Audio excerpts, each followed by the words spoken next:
I had a meeting at Blur, which is where Tim Miller and Jeff Fowler, who both work on the film, were about a different project. And then at the very end of it, Tim Miller introduced me to Jeff Fowler and he goes, oh, he's going to be directing, you know, Sonic, hopefully.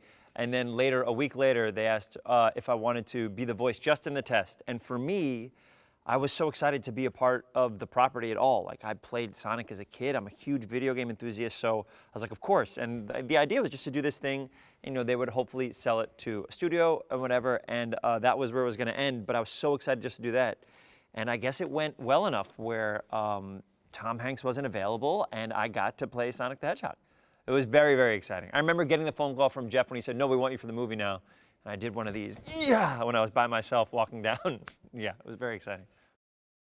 One of the things that I loved about the game was that when you play it, there's this aspect of it being like out of control almost at points. When you go fast enough, the idea of also going incredibly fast with a character in a video game is so exciting, but the idea that as you go fast, the game can get either more difficult or whatever, it's just harder to control. I loved the idea that you can go so fast in different ways of attacking, but the idea that you can like fly across the screen. If you have enough speed, this aspect of the stage will be different than a different part of the screen if you're going slow. Because when you play a lot of side scrollers, a lot of the games are the same speed no matter what, but you can change the speed of Sonic so much that it can change the entire path of the game and make it crazier or more exciting or something like that. It was always really fun. Also, Robotnik is one of the craziest looking villains. That is Dr. Robotnik is very exciting to try to defeat. Well, when I found out that I got it, to do research, like any good method actor or actress, I downloaded Sonic Mania for Nintendo Switch, which was just basically an excuse to play video games. I just played video games for a couple days and it felt like research, which was very exciting.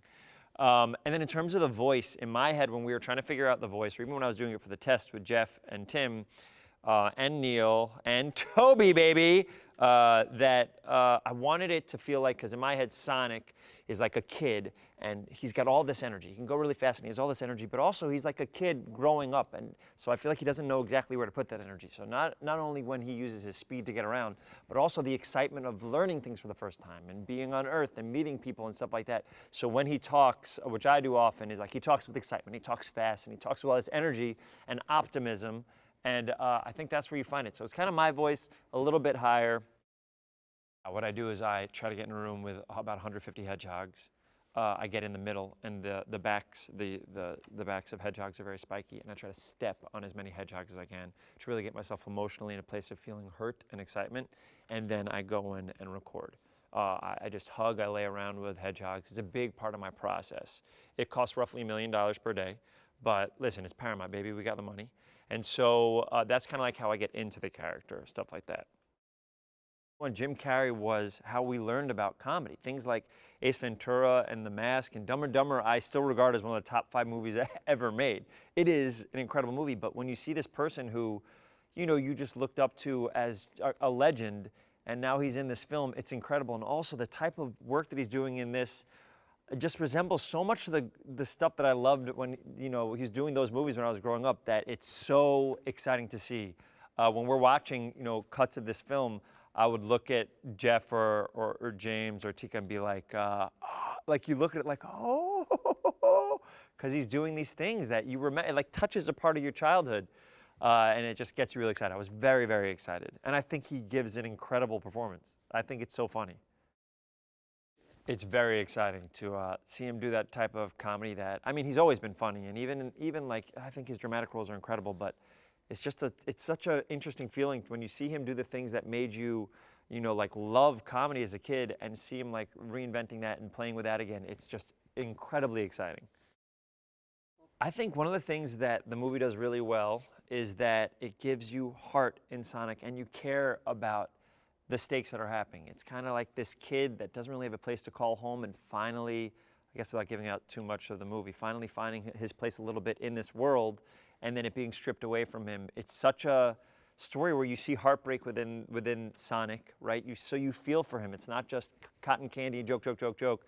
You're invested in the character, so when good and bad happens to him, you care about the path of the character. And I think those are the things that make a really exciting movie and stuff like that.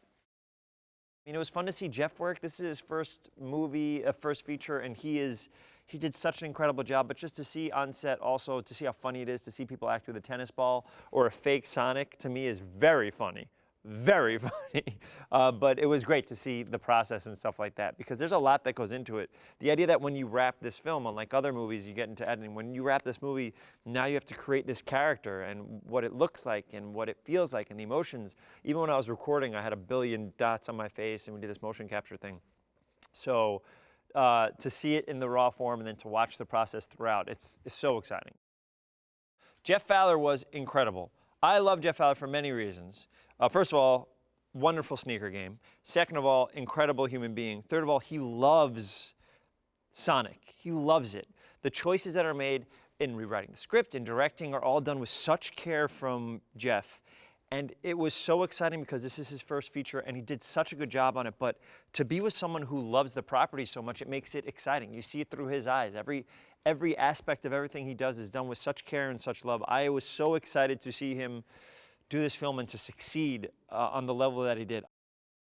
I think if you're a Sonic the Hedgehog fan, there's going to be stuff in there that you will love. But also the idea of making, these big fun movies is that hopefully people will be introduced to the character and fall in love with the character and then find out why we all love the character growing up. You know what I mean? I think we talked about, I think the first Sonic came out in '91.